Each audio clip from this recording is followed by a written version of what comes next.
Good morning to all of you. As today we have started the question number 32, in which the one new information related to adjustment is given ki how you have to deal with the provision when bad debt is given in the question. Clear? So now it is given ki that NSG are three partners.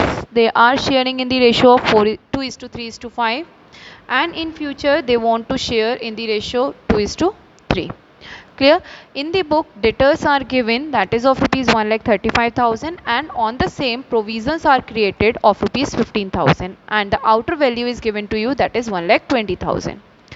Now one adjustment is given ki that in at the time of G's retirement there is one bad debt that is of rupees 6,000, and now you have to create the provision on debtors that is of 5%.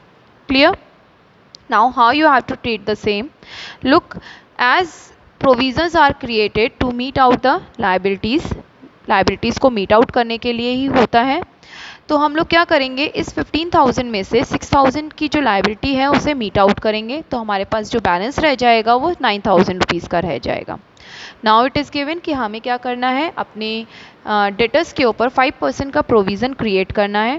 तो हमने क्या किया, जो हमारे debtors थे जो bad debt declare हो गए, हमने अपने गुड डेटर्स में से माइनस कर लिया. सो 1,35,000 माइनस के 6,000 equals to 1,29,000. Now on 1,29,000 we will create the 5% provision that is equals to 6,450. अब देखिए हमारे पास बैलेंस था 9,000 का अपने बैड डेप्ट को मीट आउट करने के बाद प्रोविज़न का, बट अब इसका बैलेंस कितना रह गया, 6,450 का. तो हमने क्या किया, यहाँ पे डिफरेंस निकाला कि प्रोविज़न कितने से डाउन हुआ, दैट इज इक्वल्स टू 2,550. तो जब प्रोविज़न डाउन होता है then it is to be recorded in the revaluation. ठीक है, रिवैल्यूएशन में रिकॉर्ड करना होता है हमें, तो हमने इसे क्या किया, credit side of revaluation account में इसे रिकॉर्ड कर लिया, that with rupees 2,0550. Clear? Now in this question it is given कि that some assets are down or some assets are valueless and one liability is there that is unrecorded. You have to show the same in the books, but you have to pass the journal entry for the same. Then how you will record the same? Like, now the first entry, that is provision for doubtful debt, rupees 15,000 as it is given in the question. Then two bad debts you have meet out. Now you have created the new provision 6,450. This is your loss as already we have done in the starting.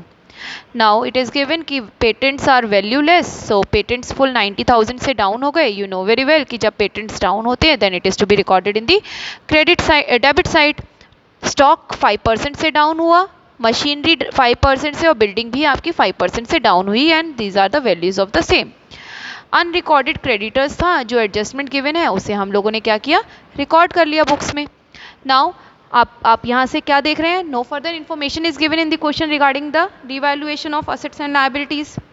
Now we have to find the profit and loss. अब हम लोग क्या देखेंगे, profit and loss. Revaluation यहाँ debit हो रहा है 165 से, क्रेडिट हो रहा है 2,550 से, इसका मतलब हमें क्या हो रहा है, लॉस हो रहा है. और ये लॉस जो है वो तीनों पार्टनर के बीच में हम लोग क्या करेंगे, डिवाइड कर देंगे. तो एन, एस और जी में हमने डिवाइड किया, that is in the old ratio. तो 1,62,450 का डिफरेंस आया इन दोनों के बीच में.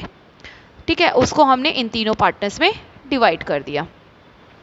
नाउ कह रहा है कि जब पार्टनर जी जा रहा है उस टाइम में ना गुडविल गिवन है, that is of rupees 90,000, firm की गुडविल. तो 90,000 में से हमने क्या किया, जो जी पार्टनर था उसका शेयर कैलकुलेट कर लिया. शेयर कैलकुलेट किया तो उसका शेयर जो था 5/10 दैट इज इक्वल टू 45, और उस 45 को हमने क्या किया, गेनिंग रेशियो में एन जो रिमेनिंग पार्टनर्स हैं उनमें डिवाइड कर दिया, क्योंकि both are gaining over here, N और एस, 18,000 और 27,000. Clear? Clear? Now in the books balance sheet, the P&L account is given in the debit side and the general reserve is given in the credit side, means liability side. Now we have to distribute the both in the partners.